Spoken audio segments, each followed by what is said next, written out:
আমার সঙ্গে এই মুহূর্তে রয়েছেন ফরিদ খান, যাকে যেটা বলা হচ্ছে যে তপন মণ্ডলকে হেনস্থা বা এমএলএ কে কটূক্তি করার যে বিষয়টা, তার জেরে তাকে অন্তত পক্ষে ইলেকশন পর্যন্ত তার নির্বাচনী কাজকর্ম থেকে সরিয়ে রাখা হচ্ছে।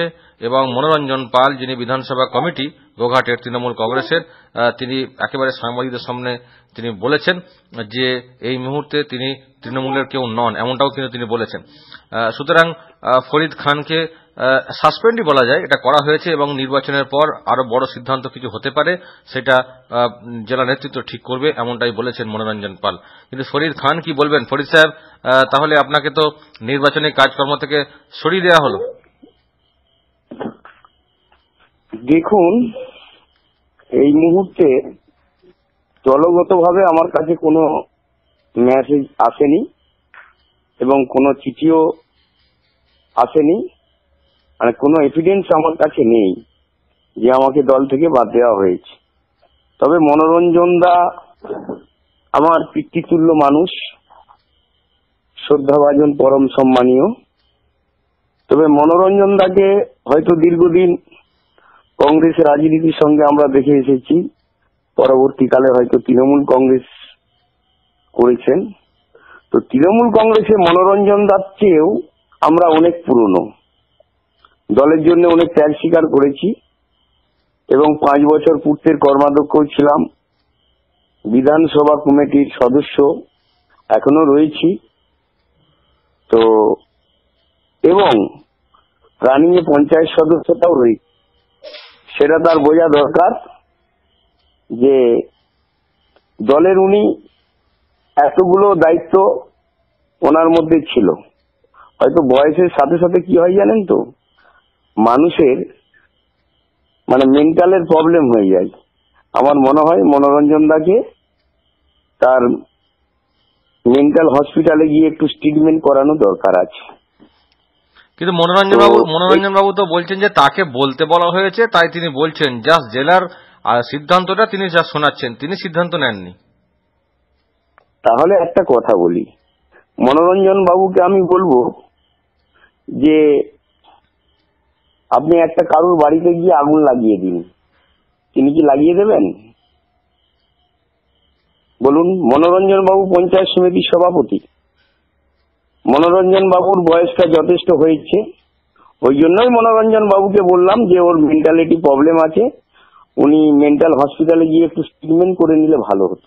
না, আপনি তো মনোরঞ্জন বাবুর আপনি হচ্ছেন, কিন্তু আপনি কি জেলার কারোর সঙ্গে আপনার কথা হয়েছে যে এরকম বলছেন একজন সিনিয়র লিডার আপনার সম্বন্ধে, এটা ঠিক না বেঠিক, সে খবরটা কি আপনি তাহলে নিয়েছেন কারো কাছ থেকে জেলাতে?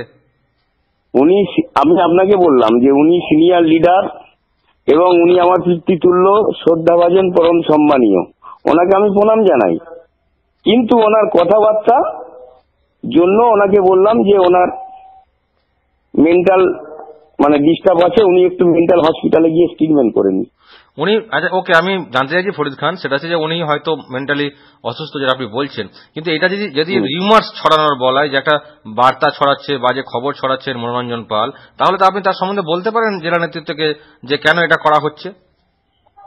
দেখুন, একটা কথা বলি, জেলা নেতৃত্বর আমি প্রথমেই বলেছি আপনাকে যে কোনো আমার কাছে এভিডেন্স নেই যে আমাকে কোনো চিঠি দেওয়া হয়েছে, কোনো শোকজ করার পরেও কোনো শোকজের চিঠি এসেছে কি আমাকে বহিষ্কার করে দেওয়ার কোনো চিঠি এসেছে, তাহলে আমার কাছে কোনো এভিডেন্স নেই।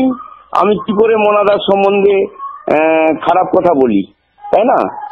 উনি যে বক্তব্য রাখছেন সেটা তো সোশ্যাল মিডিয়াতে ঘুরছে, যে বক্তব্য রাখছেন রেকর্ডিং, সেগুলো তো সোশ্যাল মিডিয়া আপনার কাছে হয়তো পৌঁছেছে, সেটা তো ডকুমেন্ট। সোশ্যাল মিডিয়া কি বললো আর বাস্তবে কি হলো কোনো এভিডেন্স ছাড়াই আপনি কি বলতে পারবেন বলুন? ওকে, আপনি বলছেন যে ঠিক। আমি আরেকটা কথা বলি ফরিদ খান, সেটা হচ্ছে যে যেটা গতকাল আপনি বলেছিলেন যে তপন মণ্ডলের প্রসঙ্গে, যে মহিলার শাড়ি টেনে নেওয়া, এইসব বিষয়গুলো, কিন্তু তারা তো দাবি করছে যে এইরকম কোনো ঘটনাই ঘটেনি। মহিলাও নাকি এখন অস্বীকার করছেন যে এরকম কোনো ঘটনাই ঘটেনি, যার কথা আপনি বলছেন। আপনাদের মিডিয়ায় কি রকম ভাবে দেখিয়েছিল যে মহিলাগুলোর হাত ভাঙা ছিল কিনা, মহিলাগুলোর মানে হাতে ব্যান্ডেজ আছে কিনা, মহিলাগুলো হসপিটালে ভর্তি আছে কিনা, এটা তো আপনাদের কাছে এভিডেন্সও রয়েছে, আর সেগুলো হসপিটালে ভর্তি রয়েছে। এবং তাদের হাত ভাঙাও রয়েছে। তারা কি শাড়িটা খুলে নিয়ে তারা কি 24 ঘন্টা উলঙ্গ অবস্থায় বসে থাকবে বলুন? তাদের তো পরনে তো শাড়িটা থাকবে। তপন মণ্ডল খুলে নিয়েছেন যেটা বলতে চাইছেন। তপন মণ্ডলের নেতৃত্বে হয়েছে, তপন মণ্ডলের নেতৃত্বে গোঘাট 2 নম্বর ব্লকের পশ্চিমপাড়া অঞ্চলের লড়াইটাকে জিওনা রয়েছে, বোঝা গেল?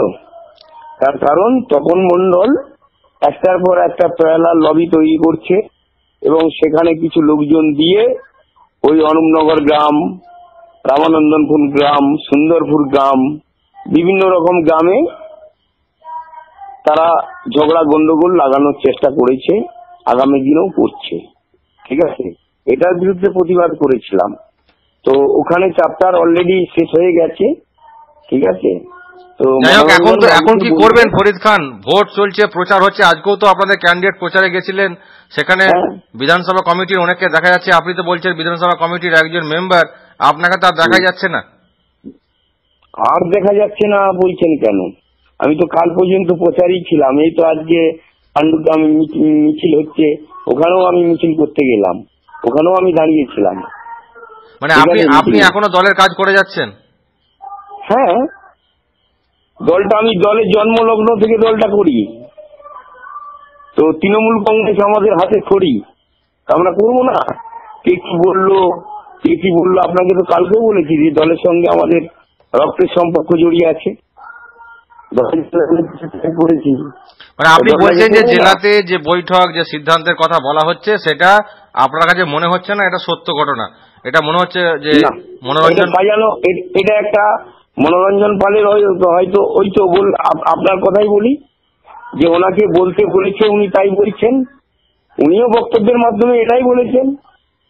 ঠিক আছে, কিন্তু আপনি বলছেন পাখিকে যেন বলি বোলানো হয়। মনাদাও মানে আমার সিনিয়র নেতৃত্ব, আমার বয়সে অনেক বড়, আমি ওনাকে শ্রদ্ধা করি, ওনাকে আমি প্রণাম জানাই। আবারও বলছি, তো ওনার এই সম্বন্ধে কথাবার্তা বলাটা আমার মনে হয় মোনাদাকে যেই বলাক না কেন এই সমস্ত কথাবার্তা বলা উচিত নয়, যতক্ষণ না কোনো এভিডেন্স ছাড়া।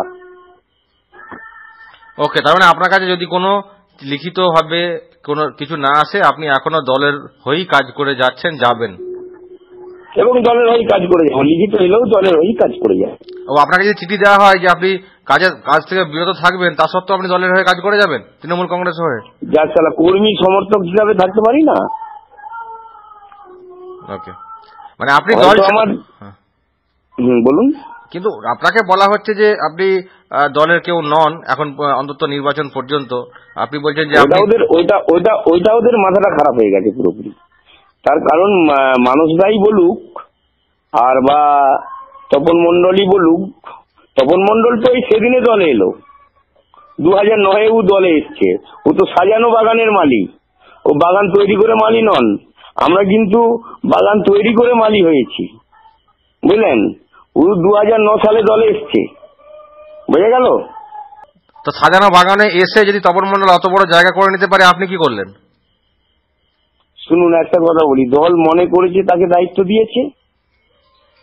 আপনি বললেন না যে আপনি দলটা করছেন, আমি ওই জন্যই বললাম আমরা দলটা 98 সাল থেকে তৃণমূল কংগ্রেসের জন্মলগ্ন থেকে দলে আমি রয়েছি, এটাই আমি বলতে চাইলাম।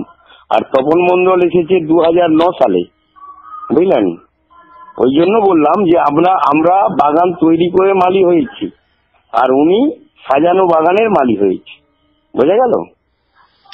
ওকে, পরে এসেও তিনি কিন্তু দলের অনেক আস্থাভাজন হয়েছেন, যেটা আপনার প্রতি দলের আস্থা পারে। ওই যে অভিষেক ব্যানার্জি আজকে আমাদের সর্বভারতীয় নেতা, তাকে কি আমি বলতে পারি কোনোদিন কিছু? বলুন, আপনি বলতে পারেন? বলতে পারেন না। ঠিক আছে, তাহলে সুব্রত দা অনেক পুরনো লিডার, পঙ্কজ দা দল ছেড়ে চলে গেল, তারাও লিডার। শোভন আপনার যিনি এখন বিদ্যুৎ মন্ত্রী শোভন চ্যাটার্জি, উনিও সিনিয়র লিডার। তো তাহলে আজকে দিদিকে সর্বভারতীয় নেত্রী, তার জায়গাটা আমাদের মানে পশ্চিম বাংলার মানুষের উপর জায়গায় পৌঁছে গেছে। তাহলে সে আমাদের নেত্রী, সর্বভারতীয় নেত্রী, সারা ভারতবর্ষের নেত্রী এখন। তিনি নেতৃত্ব দিয়ে যাচ্ছেন। ওকে, এইগুলো তো আমাদেরকে বুঝতে হবে। অবশ্যই। এবং আপনার পরে এসে তপন মণ্ডল আপনার নেতা হয়ে গেছেন। হ্যাঁ, হতেই পারে। তাকে তো নেতৃত্ব হিসাবে তাকে যে মানছি না তা নয়। সে আমার ব্লকের সভাপতি এবং গোঘাট কালকেও বলেছি যে গোঘাট 2 নম্বর ব্লকের অভিভাবক। সেই অভিভাবক সে তার কর্তব্যটা পালন করতে পারে না, যে এই ধরনের মারামারি গন্ডগোল গুলো হচ্ছে সেটা সে কন্ট্রোল করতে পারে না। ওকে, যাই হোক, আপনি বলছেন যে আপনার কাছে এখনো কোনো খবর নেই, আপনি সে আমার লিডার, আপনার কাছে কোনো খবর নেই, আপনি শুনুন একটা কথা বলি, মমতা ব্যানার্জি যখন তপন দাশগুপ্তকে সভাপতি করেছে হুগলি জেলার, ঠিক সেই রকম হুগলি জেলার সভাপতি তপন মণ্ডলকে গোঘাট 2 এর সভাপতি করেছে। ঠিক আছে, সেও আমার লিডার, কিন্তু সে তার কর্তব্য পালন করতে পারে না, এটাই তার ব্যর্থতা। বোঝা গেল? ওকে, তার মানে আপনি বলছেন এখনো আপনার কাছে খবর আসেনি, সুতরাং আপনি দলের হয়ে কাজ করে যাচ্ছেন, এবং খবর এলেও আপনি বলছেন আপনি দলের হয়ে কাজ করবেন। কাজ করব, তার কারণ তৃণমূল কংগ্রেসটা, শুনুন, তৃণমূল কংগ্রেসটা হচ্ছে আমার কাছে হৃদয়, আমার কাছে হাত। অসংখ্য ধন্যবাদ ফরিদ খান, আমার সঙ্গে এতক্ষণ ফোন লাইনে ছিলেন।